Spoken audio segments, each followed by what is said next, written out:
વાલા વિદ્યાર્થી ભાઈ બહેનો, ધોરણ 10 વિષય વિજ્ઞાન પ્રકરણ નંબર 12 વિદ્યુત એની અંદર આપણે આની અગાઉ 6 ભાગ સુધી વાત કરી। એમાં ઓહમનો નિયમ અને ત્યાર પછી અવરોધનું સૂત્ર, અવરોધના એકમ, અવરોધ અંગેની પ્રવૃત્તિ એ બધાની વાત કરી। હવે અહીંયા ભાગ 7 ની અંદર સુવાહકનો અવરોધ જેની ઉપર આધાર રાખે છે એ પરિબળોના અભ્યાસ માટે આપણે આજે વાત કરવાની છે। એના માટે અહીંયા તમે જો તો આ રીતનો એક પરિપથ દોરેલો છે, એમાં એક કોષ એની સાથે એમીટર, કડ અને વાહક તાર જોડી અને પરિપથ પૂર્ણ કરી।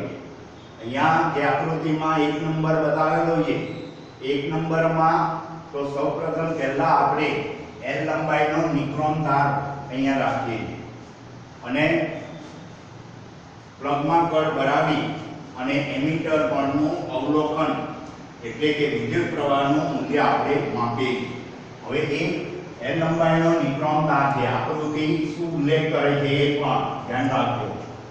આકૃતિ પહેલી છે એની 1 નંબર આપી છે, આ નિક્રોમ તાર પહેલા આપણે તો એનો વિદ્યુત પ્રવાહ ધારો કે I મળ્યો, બરાબર। ત્યાર પછી અહીંયા આગળ આ જે 1 નંબરનો હતો ત્યાં આગળ નિક્રોમ L લંબાઈનો નિક્રોમ તાર રાખ્યો। હવે અહીંયાથી આપણે નિક્રોમ તાર લઈ લઈશું અને એની જગ્યાએ એટલે કડ છૂટી પાડી દઈશું, પછી એટલે પ્લગ કાઢી લઈશું। ત્યાર પછી આ જે 2 નંબર બતાવેલો છે એટલે કે એ પણ નિક્રોમ તાર છે, પરંતુ પહેલા જે લંબાઈ હતી એના કરતા બમણી લંબાઈનો નિક્રોમ તાર એટલે બીજી આકૃતિમાં જે છે એ 2L લંબાઈનો નિક્રોમ તાર, બરાબર। એટલે આ 1 નંબર પર જે નિક્રોમ તાર હતો એના બદલે એ જગ્યાએ આ 2 નંબરની આકૃતિમાં એટલે કે 2L લંબાઈનો નિક્રોમ તાર અહીંયા આગળ જોડવામાં આવે છે। પછી પ્લગમાં કડમાં પ્લગ ભરાવીએ છીએ અને એમીટર પરનું અવલોકન નોંધીએ છીએ। તો એ વખતે જે વિદ્યુત પ્રવાહ મળે છે એ વિદ્યુત પ્રવાહનું મૂલ્ય આપણે માપવાનું। તો એ વિદ્યુત પ્રવાહ આપણે માપીશું તો અગાઉ ધારો કે I વિદ્યુત પ્રવાહ મળ્યો તો હવે લંબાઈ ડબલ કરી તો વિદ્યુત પ્રવાહનું મૂલ્ય તમે માપશો તો પહેલા જે વિદ્યુત પ્રવાહ હતું એના કરતા અડધા, એટલે અહીં પહેલા ધારો કે 0.4 એમ્પિયર આવ્યા તો લંબાઈ તારની ડબલ કરી તો વિદ્યુત પ્રવાહ પહેલાના કરતા વિદ્યુત પ્રવાહ એનાથી અડધો થાય। લંબાઈ બમણી કરી, તાર નિક્રોમનો છે પણ પહેલા જે લંબાઈ હતી એના કરતા ડબલ કરી તો વિદ્યુત પ્રવાહ એના કરતા અડધો મળે। ત્યાર પછી બીજી એટલે આ 2 નંબર પરનો જે તાર એ ત્યાંથી કાઢી લઈ અને પરિપથ છૂટો પાડી દઈએ છીએ, એટલે આખો પરિપથ નહીં પણ કીમાંથી આપણે પ્લગ કાઢી લઈએ છીએ। ત્યાર પછી આ જે 3 નંબરની આકૃતિમાં દર્શાવ્યો છે એ તાર પણ નિક્રોમનો છે પણ એનું ક્ષેત્રફળ, બરાબર, જે પહેલાનું ક્ષેત્રફળ હતું એનું ક્ષેત્રફળ L લંબાઈ અને ક્ષેત્રફળ A, બીજામાં 2L લંબાઈ અને ક્ષેત્રફળ એનું પણ કેટલું હતું A। હવે ત્રીજામાં આપણે લંબાઈ તો પહેલાના જેટલી જ રાખી છે, એટલે ત્રીજો આકૃતિમાં લંબાઈ L અને ક્ષેત્રફળ જે પહેલી 2 પરિસ્થિતિમાં ક્ષેત્રફળ હતું એના કરતા બમણું કરીએ છીએ એટલે ક્ષેત્રફળ 2A કરીએ, બરાબર। અને અહીંયા આગળ આ સ્થાન ઉપર એ 3 નંબરની આકૃતિ પણ એટલે કે નિક્રોમનો તાર છે એની લંબાઈ પણ પહેલાના જેટલી છે પરંતુ ક્ષેત્રફળ જે પહેલા હતું એના કરતા ડબલ કરીએ છીએ અને પછી ત્યાં જોડી અને પ્લગમાં કડમાં પ્લગ ભરાવીશું, બરાબર। અને પછી એમીટર પરનું અવલોકન આપણે નોંધીએ તો એ જે વિદ્યુત પ્રવાહ છે એ પહેલા જે વિદ્યુત પ્રવાહ મળ્યો હતો એ વિદ્યુત પ્રવાહનું મૂલ્ય ક્ષેત્રફળ ડબલ કર્યું તો વિદ્યુત પ્રવાહ એના કરતા કેવો આવશે બમણો. એટલે અહીંયા આગળ આ રીતે વારાફરતી આપણે શું કરીએ છીએ તો એની અંદર એ પરિપથ પૂર્ણ કરીએ છીએ બરાબર. તો જેવી રીતે બરાબર જે કર છે એમાં પ્લગ ભરાવીએ છીએ, પછી કાઢી લઈએ છીએ, પછી બીજા નંબરનો જોડ્યો, પછી વિદ્યુત પ્રવાહનું મૂલ્ય માપ્યું, ત્યાર પછી ક્ષેત્રફળ કેવું કર્યું બમણું, લંબાઈ તો એની એ જ રાખી બરાબર. અને પછી જે આ કર છે એમાં પ્લગ ભરાવી એમીટર પરનું અવલોકન તો વિદ્યુત પ્રવાહ કેવો આવ્યો બમણો. ત્યાર પછી જે ચોથી આકૃતિમાં તાર બતાવ્યો છે એની લંબાઈ બરાબર ક્ષેત્રફળ પણ નિક્રમના બદલે બીજા દ્રવ્યનો, એટલે સામાન્ય રીતે માનો કે તાંબાનો તાર લઈએ અને પછી આજે એટલે કે 4 નંબરની આકૃતિ પરનો જે તાર છે એ નિક્રમનો તાર નથી, પરંતુ નિક્રમ સિવાયનો બીજા દ્રવ્યનો તાર અહીંયા રાખીએ છીએ. અને પછી અહીંયા આગળ આપણે પરિપથની અંદર એટલે કે અહીંયા આગળ પ્લગ ભરાવીશું, તેમાં પ્લગ ભરાવી અને એમીટર પરનું અવલોકન નોંધીએ. તો આમાં જે પહેલા વિદ્યુત પ્રવાહ આવ્યો હતો નિક્રમનો જે તાર લીધો એના કરતાં એ વિદ્યુત પ્રવાહનું મૂલ્ય એના જેટલું આવશે નહીં, પરંતુ શું થશે બદલાશે. એટલે આના ઉપરથી આપણે નક્કી કરીએ તો જે આપણો ઓહમનો નિયમની વાત કરી હતી છેલ્લે, તો એની અંદર I બરાબર V/R બરાબર મેળવવાનું. તો એની અંદર આપણે વાત કરી હતી I અને R એકબીજાના વ્યસ્ત પ્રમાણમાં. જો I વધે તો R ઘટે, I વધે તો R ઘટે. અહીંયા આગળ તમે જુઓ, અહીંયા I અને R એ બે વચ્ચેનો સંબંધ. હવે અહીંયા આગળ આપણે પહેલી પરિસ્થિતિમાં શું થયું કે વિદ્યુત પ્રવાહ I અને લંબાઈ L બરાબર. તો એના ઉપરથી આપણે નક્કી કરીએ કે I અને L એ જે હતા તો R અને I વચ્ચેનો વ્યસ્તનો સંબંધ હતો બરાબર. પરંતુ અહીંયા આગળ જે લંબાઈ વધી, લંબાઈ ડબલ કરી તો વિદ્યુત પ્રવાહ કેટલો થયો અડધો થયો બરાબર. એટલે I/2 કરીએ અહીંયા I/2 તો વિદ્યુત પ્રવાહ કેટલો એની લંબાઈ કેટલી થાય છે 2L બરાબર. હવે અહીંયા આગળ જો I અડધો કરીએ તો અવરોધ એટલે વિદ્યુત પ્રવાહ અડધો કરીએ તો અવરોધ કેવો થાય બમણો. જો આના ઉપરથી I/2 કરીએ તો R કેવો થાય બમણો બરાબર. જ્યારે વિદ્યુત પ્રવાહનું મૂલ્ય આપણે ઘટાડીએ ત્યારે આ બમણો થાય. હવે અહીંયા આગળ તારની લંબાઈ ડબલ કરી તો વિદ્યુત પ્રવાહ અડધો થયો. એટલે એના ઉપરથી શું કહી શકાય કે અહીંયા આગળ 2R થયા, I/2 કર્યા, અહીંયા I/2 કર્યા તો 2L થયા. એટલે એના ઉપરથી આપણે શું નક્કી કરી શકીએ કે અવરોધ R જે છે આ એ તારની લંબાઈ ઉપર આધાર રાખે બરાબર. એટલે વાહક તારનો અવરોધ એ તારની લંબાઈના સમપ્રમાણમાં. બીજું અહીંયા તમે જો કે ક્ષેત્રફળ ડબલ થયું બરાબર, તો વિદ્યુત પ્રવાહ પણ કેવો થયો ડબલ. એટલે પરંતુ વિદ્યુત પ્રવાહના અવરોધ તો એકબીજાના વ્યસ્ત પ્રમાણમાં. એટલે શું થશે R એ ક્ષેત્રફળના સમપ્રમાણમાં નહીં કહેવાય બરાબર. હા, લંબાઈ અને ક્ષેત્રફળ એકબીજાના સમપ્રમાણમાં, પરંતુ હા લંબાઈ આપણે ડબલ કરી બરાબર તો શું થયું વિદ્યુત પ્રવાહ અડધો થયો. હવે ક્ષેત્રફળ ડબલ કર્યું તો વિદ્યુત પ્રવાહ કેવો થયો ડબલ. એટલે ક્ષેત્રફળ અને વિદ્યુત પ્રવાહ આ બંને સમપ્રમાણમાં. જો આના ઉપરથી ત્રીજા પરિણામ ઉપરથી આપણે શું નક્કી કરી શકીએ કે ક્ષેત્રફળ અને વિદ્યુત પ્રવાહ એ બંને કેવા સમપ્રમાણ. પરંતુ વિદ્યુત પ્રવાહ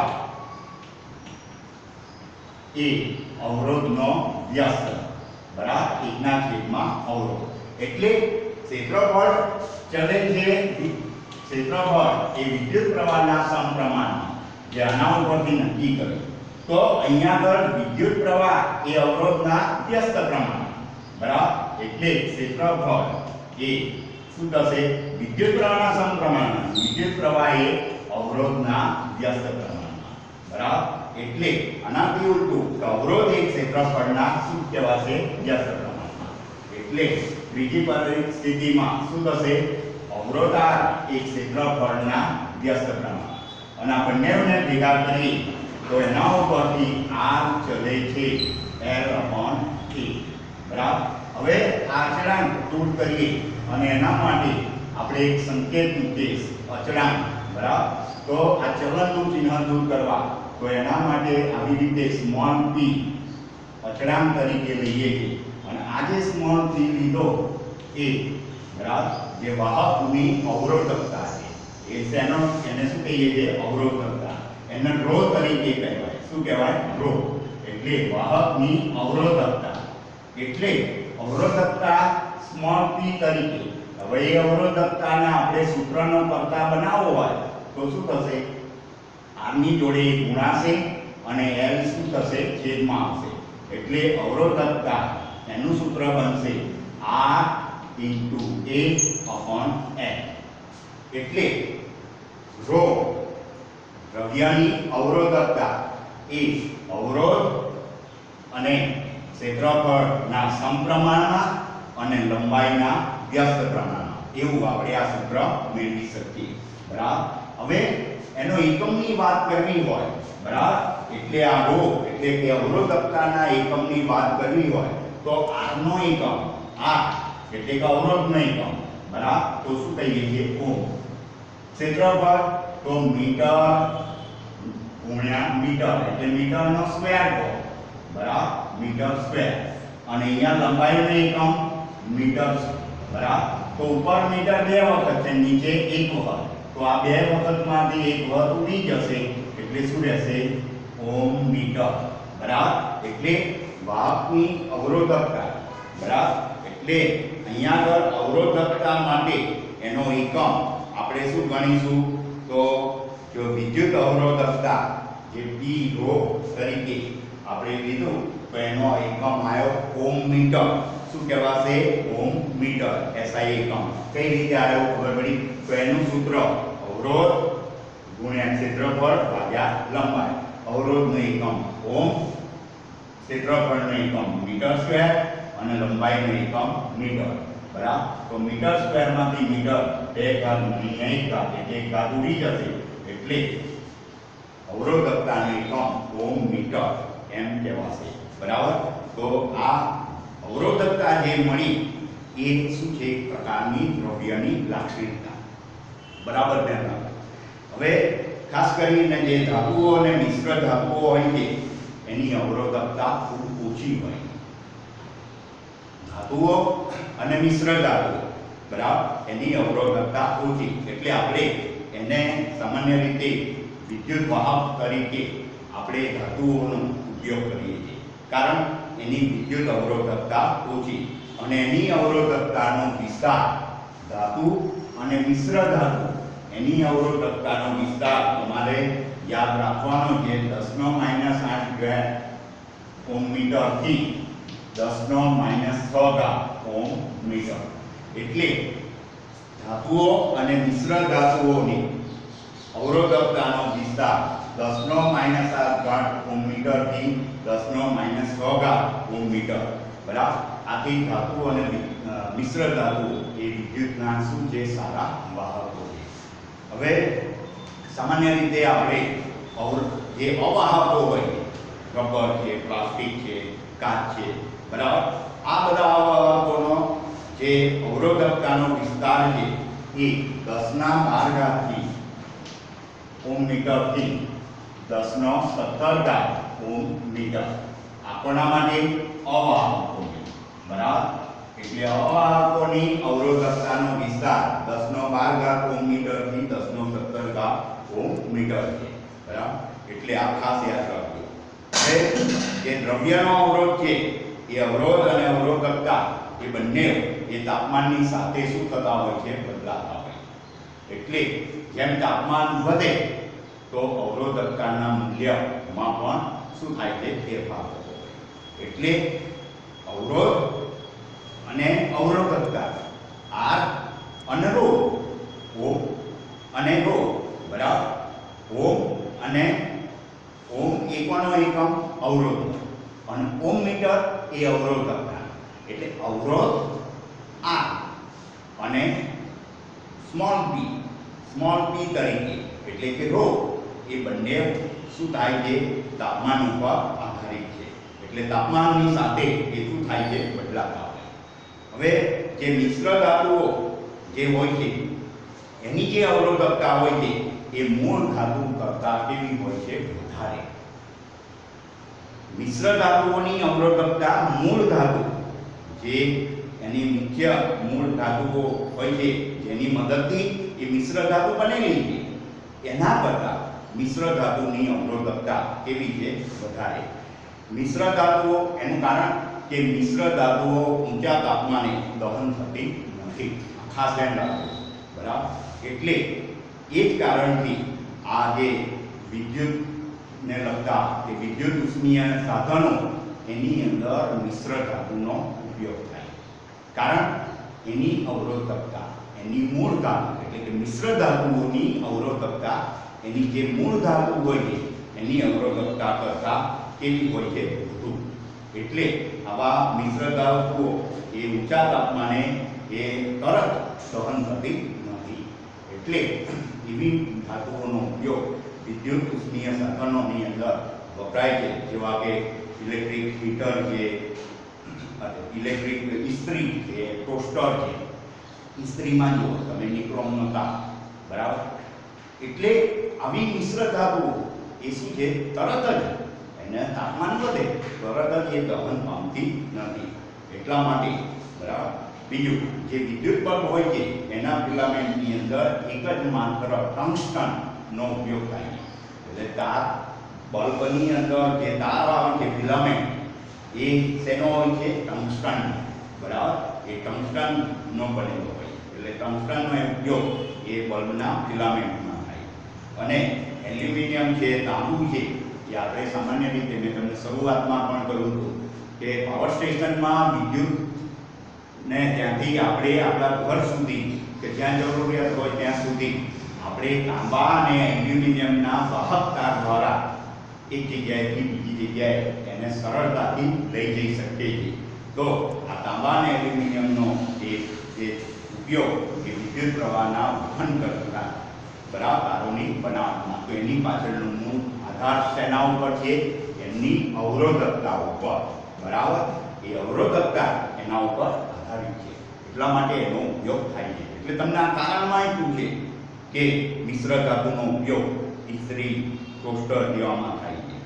તો જે મેં તમને કહ્યું કે ધાતુ કરતાં એની, બરાબર, મૂળ ધાતુ કરતાં એમની અવરોધકતા કેવી છે? મિશ્ર ધાતુની વધારે, બરાબર. એટલા માટે અને ઊંચા તાપમાને તરત જ એ દહન પામતી નથી. આ બે મુદ્દા બરાબર એમાં ધ્યાન રાખવાના. તો બાકીની વાત આપણે ફરીના ભાગમાં કરીશું. તો તમે આ અવરોધ પર અસર કરતા પરિબળો એના વિશે તૈયાર કરજો. અને ઓમ મીટર એ અવરોધકતાનું સૂત્ર એ પણ તૈયાર કરજો. Thank you.